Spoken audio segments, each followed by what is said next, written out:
नमस्ते, मेरा नाम सिद्धांत है, साथ में फ्रेम में है अंशुमान तिवारी। ये है खर्चा पानी, हमारा रोज का इकोनॉमिक बुलेटिन, जहां पर हम दिन भर की बड़ी सुर्खियों पर, इकोनॉमिक सुर्खियों पर चर्चा करते हैं, देखते हैं कि उनका हमारे आपके अंशुमान जी के जीवन में, लल्लन टॉप के लोगों पे, हमारे दर्शकों के, पाठकों के जीवन पे उसका प्रभाव क्या पड़ सकता है। वो चीजें कहाँ लेकर आती हैं हमको, वो चीजें हमें भविष्य में कहाँ रखती हैं, हमारी जेब कहाँ जाती है, हमारी बचत का क्या होगा। और अब जैसे बजट आ गया, 2 दिन बीत गया, तो बजट के बाद क्या होगा? अब जैसे बहुत सारी चीज़ें आ रही हैं। अब आप पूछेंगे साहब कि एलआईसी वाला मामला है सर कि इंश्योरेंस में प्राइवेट सेक्टर आने वाला है, 49% एफडीआई आ गई, 49 से बढ़कर 74% एफडीआई आ गई और एलआईसी का आईपीओ निकल गया अलग से। तो अंशुमान जी, पहली खबर एलआईसी की आईपीओ पे डिस्कस करेंगे हम लोग।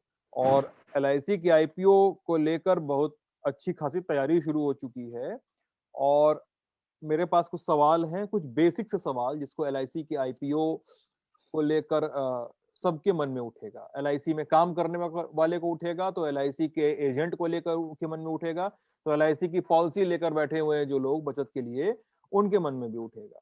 ठीक है? तो वो सवाल भी हैं हमारे पास।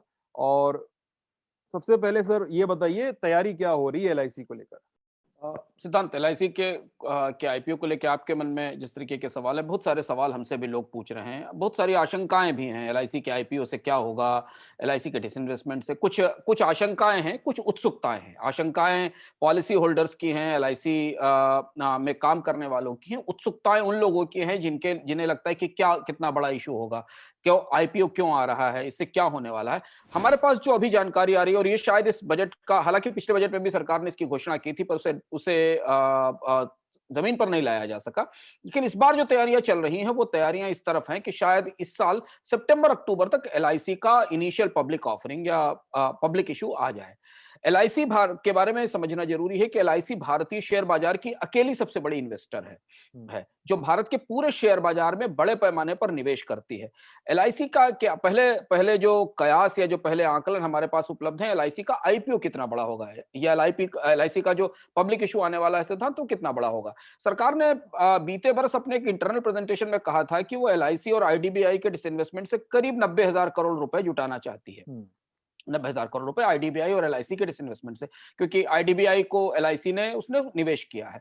बाजार के अंदर ये चर्चा है कि एलआईसी का जो टोटल साइज है, समझिए कितनी बड़ी कंपनी है भारत की जी। और कितना बड़ा बेहेमोथ है। 10 से 11 लाख करोड़ रुपए का एसेट साइज है एलआईसी का। यानी एलआईसी जो इन्वेस्टमेंट कर रहे, जो बीमा के फंड उसने जुटा रखे हैं बाकी लोगों से, उसका साइज करीब 10 से 11 लाख करोड़ रुपए है। तो तो अगर सरकार कोई बहुत बड़ा आईपीओ लाने चाहती है, तो एलआईसी के आईपीओ का साइज 1 लाख करोड़ तक जा सकता है। नहीं तो बाजार मान रहा है कि 80 से 90 हजार करोड़ का आईपीओ होगा, और ये बहुत बड़ा आईपीओ होगा। 80 से 90 हजार करोड़ का आईपीओ होने का मतलब है कि भारत सरकार के डिसइन्वेस्टमेंट कार्यक्रम का जो इस साल का लक्ष्य है, 1,75,000 करोड़ रुपए, उसमें अकेला 1 लाख करोड़ रुपए के आसपास की राशि एलआईसी से आ जाएगी। तो इस इतने बड़े आईपीओ का मतलब है कि भारत में बहुत बड़े पैमाने पर इन्वेस्टर्स को एलआईसी में निवेश करने का मौका मिलेगा। अब विनिवेश क्यों हो रहा है, डिसइन्वेस्टमेंट की जरूरत क्यों है। डिसइन्वेस्टमेंट की एक जरूरत तो यह है कि सरकार को पैसा चाहिए, फंड्स चाहिए चाहिए जिसके कारण, क्योंकि बुरी तरह घाटे में है और इसलिए इतना बड़ा निवेश कार्यक्रम घोषित किया गया है।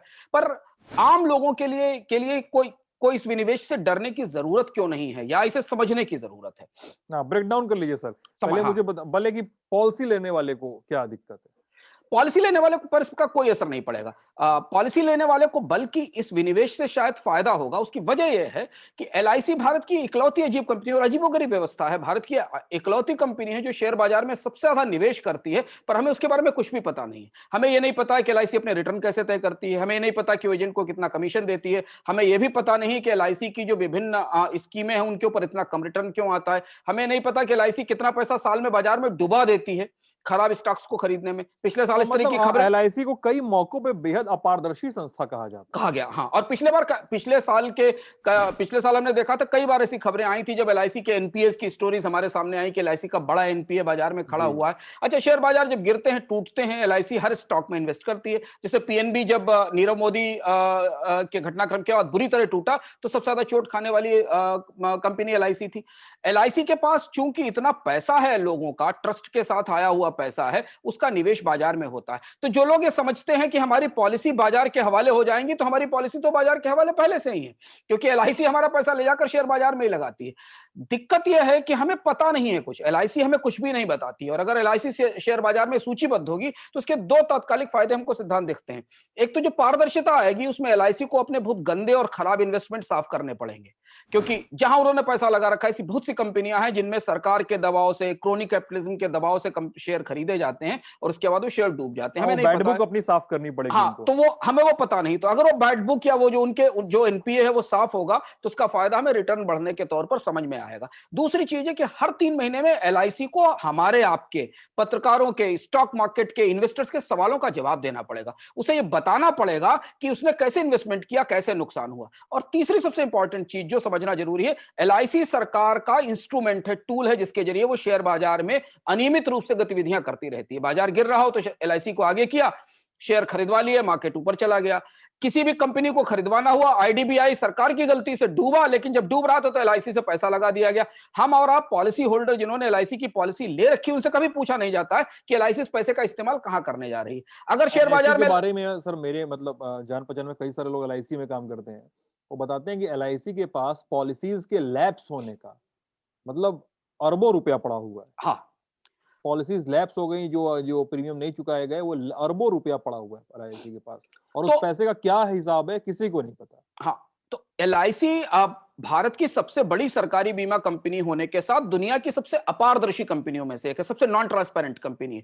क्यों रिटर्न कैसे कैलकुलेट होते हैं, कैसे एलआईसी अपने बिजनेस में को मैनेज करती है, ये सारी चीजें तभी हमारे सामने समझ में आती हैं जब वो कंपनी शेयर बाजार में सूचीबद्ध होती है। उसके ऊपर वो डिस्क्लोजर नाम्स आएंगे। हर 3 महीने में उसे हमारे सवालों का जवाब देना पड़ेगा, उसे बताना पड़ेगा कि उसने क्या किया। अगर वो खराब इन्वेस्टमेंट करेगी तो सामने आएगा। दूसरी चीज है कि सरकार एलआईसी का इस्तेमाल जिस तरह से करती रही है, पिछली सरकारें भी और ये सरकार भी, बाजार को अपने तरह से चलाने में, जहां कोई कंपनी डूब रही है उसमें पैसा लगवा देने में, ये इन सारे कामों पर शेयर बाजार में सूचीबद्ध होने में रोक लगेगी।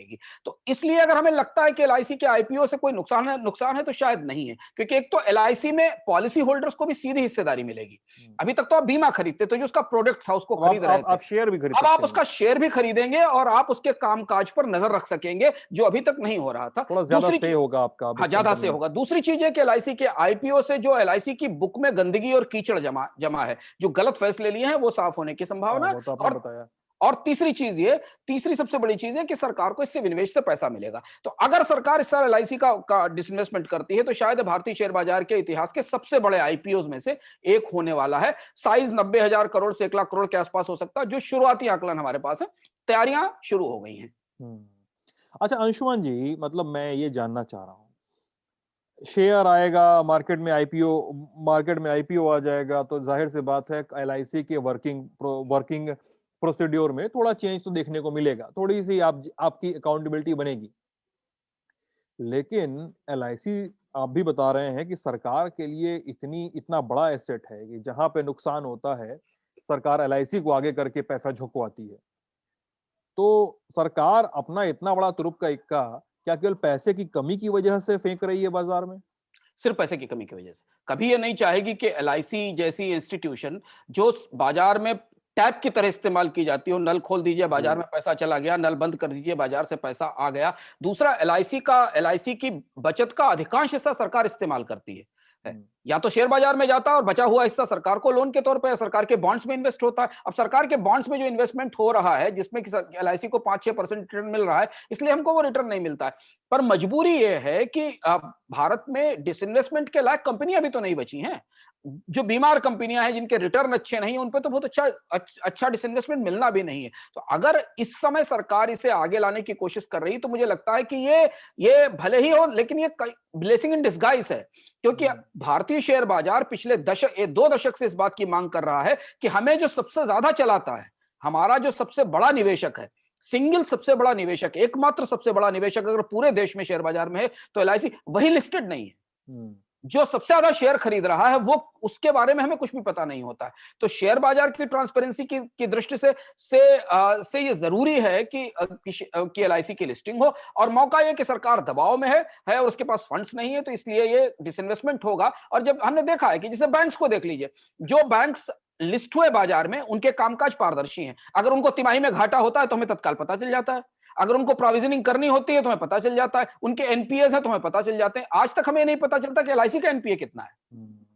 एलआईसी के पास कितनी नॉन परफॉर्मिंग एसेट्स पड़ी हुई हैं, एलआईसी ने कितना पैसा डुबा दिया, ये सब हमें पता नहीं चलता। तो इसलिए ये मौका है जब भारत के बीमा क्षेत्र में इससे एक बड़ी ट्रांसपेरेंसी आएगी, क्योंकि ये बीमा क्षेत्र की सबसे बड़ी कंपनी है। और दूसरी चीज ये है कि जो फंड्स आएंगे और इससे जो बीमा क्षेत्र में उदारीकरण होगा, उससे कई सारे नए प्रयोग, नए प्रोडक्ट आने का रास्ता भी खुलेगा।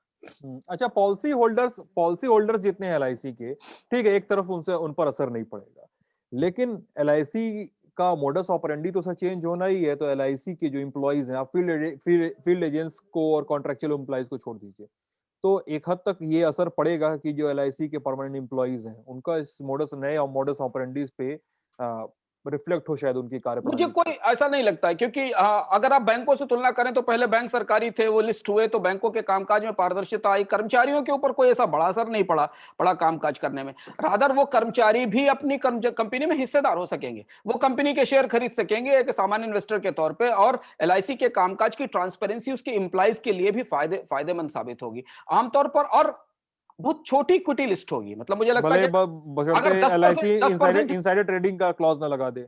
हाँ, नहीं मतलब इन्वेस्टर के तौर पे आप शेयर खरीद सकते हैं, लेकिन 10, जैसे बहुत छोटी सी इक्विटी मिलेगा, 10% या 8% या 9% इक्विटी डाइवेस्ट करेगी सरकार शायद एलआईसी में से, अगर इतना होता है। तो उनके कर्मचारियों के कामकाज पर आमतौर पर जब सरकारी कंपनियां लिस्ट होती हैं तो उनके कामकाज पर कोई बहुत बड़ा असर नहीं पड़ता है। हम्म। ठीक है अंशुमान जी, आगे बढ़ते हैं दूसरी खबर की तरफ।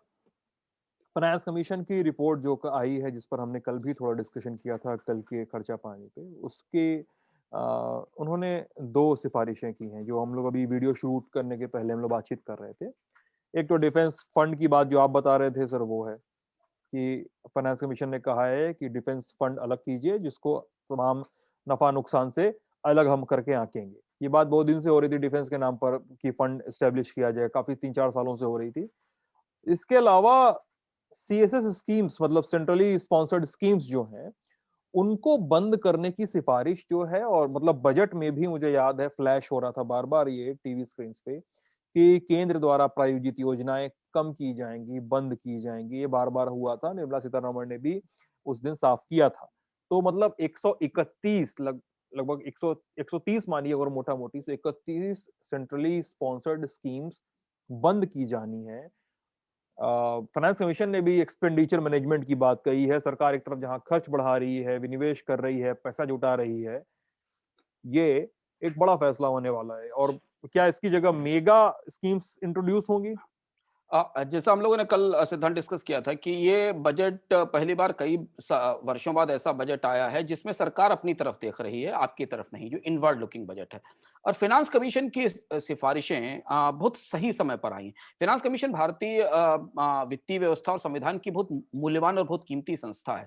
आप सोचिए कि भारत में संविधान पारित होने के बाद जो पहली संस्था का गठन हुआ था वो वित्त आयोग था। और वित्त आयोग इसलिए बनाया गया था क्योंकि भारत के फेडरल स्ट्रक्चर की जो संघीय ढांचा है उसकी जान इस संस्था में बसती है। ये केंद्र और राज्य के बीच संसाधनों का बंटवारा कैसे हो, केंद्र सरकार टैक्सों में कितना हिस्सा दे, ग्रांट्स कितनी कितनी दे, इस पर इसकी वो सिफारिशें करता है। और इसका बहुत महत्वपूर्ण और बहुत कीमती इतिहास है भारत में।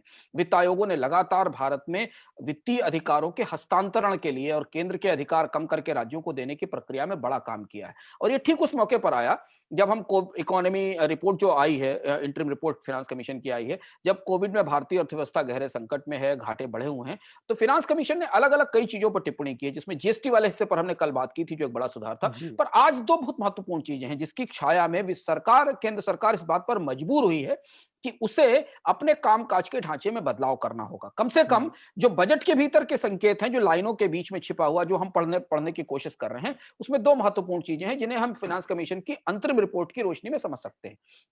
पहली चीज तो ये कि पिछले साल जब जीएसटी पे केंद्र और राज्य सरकारों के बीच विवाद चल रहा था, तब इस बात पे लगातार चर्चा हो रही थी, बल्कि कई जगह इस बात के समाचार भी आए थे कि सरकार अपना बजट बेहतर करने के लिए केंद्रीय करों में राज्यों का हिस्सा घटा सकती है। पर वैसा नहीं हुआ। वित्त आयोग से राज्यों ने गहरी आपत्ति दर्ज की और वित्त आयोग ने राज्यों का हिस्सा केंद्रीय करों में पुराने स्तर पर सीमित रखा है। केवल उसमें 1% का हेरफेर है जो कि जम्मू कश्मीर को दिए जाने के नाम पर है।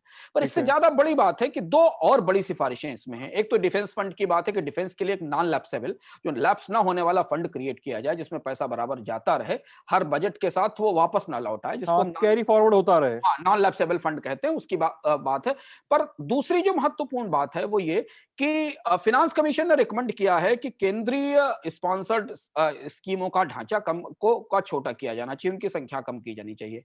2015 में तत्कालीन मुख्यमंत्री थे मध्य प्रदेश के शिवराज सिंह चौहान, जो आज भी हैं, उनके नेतृत्व में नीति आयोग ने कमेटी बनाई थी और उस कमेटी ने करीब करीब 200 के आसपास स्कीमें खत्म करने की सिफारिश दी थी या उन्हें विलय करके बनाने की किस किस सिफारिश। तरह की स्कीम्स थी सर उस लिस्ट में? अलग-अलग मंत्रालय की अलग-अलग स्कीमें, जिनमें बहुत सारा दोहराव भी है, बहुत सारी रिपिटिटिव स्कीम्स भी हैं। एक ही जैसा काम कई मंत्रालय कर रहे हैं, तो उनकी रिस्ट्रक्चरिंग करने की जरूरत बताई थी। 2015 से सरकार उस रिपोर्ट पर बैठी रही, उसने इसमें कोई बदलाव परिवर्तन नहीं किया। अब ये बदलाव करने की जरूरत क्यों आन पड़ी है? फिर वही बात कि खर्चा इतना ज्यादा है, बजट में एक्सपेंडिचर का दबाव इतना ज्यादा है कि अब इन स्कीमों को चलाए रखने का कोई लाभ नहीं है।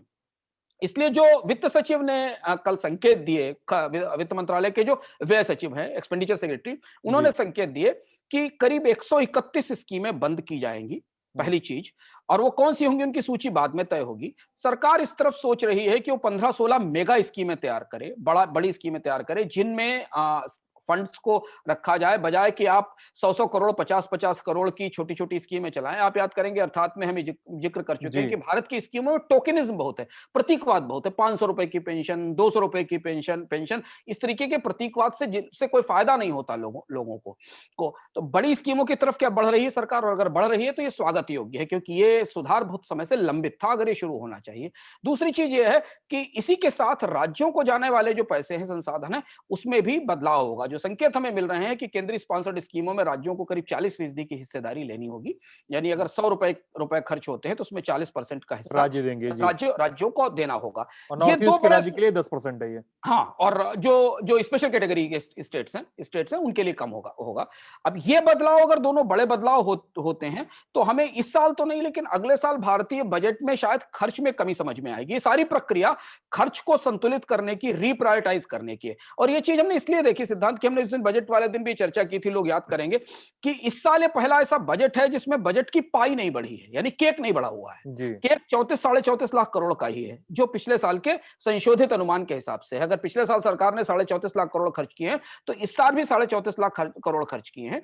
लेकिन कोशिश ये की गई है कि खर्च को रिप्रायोरिटाइज किया जाए, यानी खर्च की वरीयताएं बदली जाएं, और उस दिशा में यह महत्वपूर्ण सुधार है। अगर ये स्कीमें बंद होती हैं, ये 131 स्कीमें बंद होती हैं, मेगा स्कीमों की तरफ बढ़ा जाता है, तो इसका असर हमें आने वाले समय में सरकारी खर्च की जो इफेक्टिवनेस है, ट्रांसपेरेंसी है, उस पर दिखाई देगा। और हम उम्मीद करेंगे कि यह प्रक्रिया तेजी से नीचे की तरफ बढ़े, यानी जो नीचे बैठी राज्य सरकार है, उनके बजट तो बहुत ही बुरी हालत में है, कोई पारदर्शिता नहीं है, तरह तरीके की स्कीमें एक दूसरे के ऊपर लदी हुई हैं। कल वो भी इन सुधारों को अगर लागू करें और इस तरीके की रिस्ट्रक्चरिंग करें, जो कि वित्त आयोग ने सिफारिश की है उनके लिए भी, तो शायद भारतीय बजटों का चेहरा आने वाले 2-3 सालों में बदल जाएगा। बढ़िया।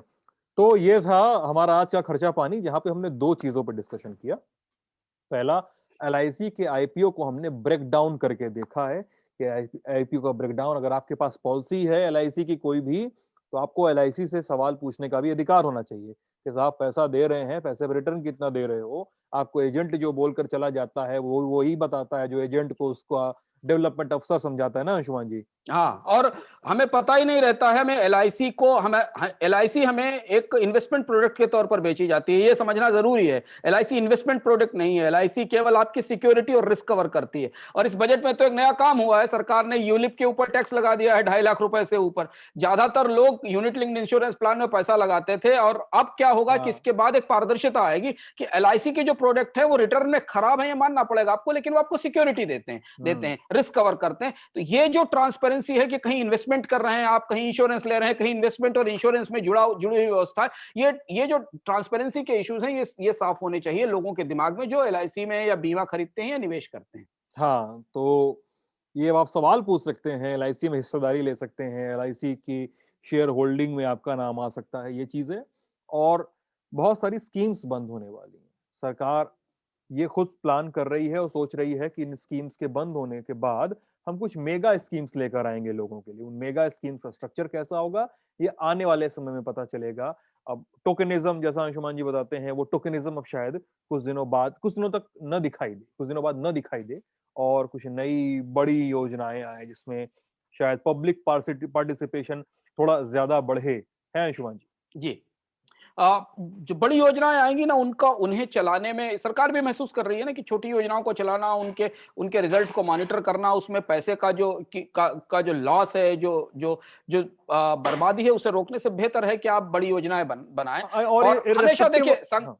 हमेशा ये होता है ना कि संकट ही केवल भारत में सुधार करा पाते हैं। सामान्य रूप से हम आलसी देश हैं, हमारी सरकारें बहुत आलसी हैं, वो खुद कुछ अपने तरफ से नहीं करना चाहती जब तक संकट नहीं आता। अगर 1991 में भारत के सामने बैलेंस ऑफ पेमेंट की क्राइसिस नहीं आई होती, तो हम कभी ओपन अर्थव्यवस्था बने ही नहीं होते। जब हम इस स्थिति में पहुंच गए, तो आज हम इस स्थिति में है कि भारतीय बजट खतरे में फंस रहे हैं, और इसलिए ये सारे सुधारों की आवाज हमें अलग अलग तरीके से सुनाई पड़ रही है, क्योंकि मजबूरी है ये कि ये चीजें बदलना है। ये पहले बदल लिया गया होता तो हम शायद आज ज्यादा बेहतर स्थिति में होते, लेकिन देर आए, दुरुस्त नहीं आए, लेकिन देर से आए हैं, और ये सुधार शुरू होंगे तो इनका लाभ हमें बड़े पैमाने पर देश में मिलेगा। Irrespective of the party lines, उससे इतर पार्टी लाइन से हटते हुए भी अगर बात करें तो सरकारों ने थोड़ा सा स्कीम्स को लेकर चुनावी रुख ही अख्तियार किया है हाँ। कई मौकों पर और काफी ज्यादा सामान्य ज्ञान का और इकोनॉमिक प्लानिंग का परिचय नहीं दिया है, तो हाँ। शायद ये एक बहुत बड़ा इकोनॉमिक सुधार दिखने वाला है इकोनॉमी में। तो ये था आज का खर्चा पानी। कल फिर से मिलेंगे। अपना ख्याल रखिएगा। ललन टॉप को फॉलो करते रहिएगा। कमेंट बॉक्स खुला हुआ है, कोई सुझाव है, सवाल है, शिकायत है, लिख मारिए। बहुत बहुत शुक्रिया सब लोगों का। धन्यवाद।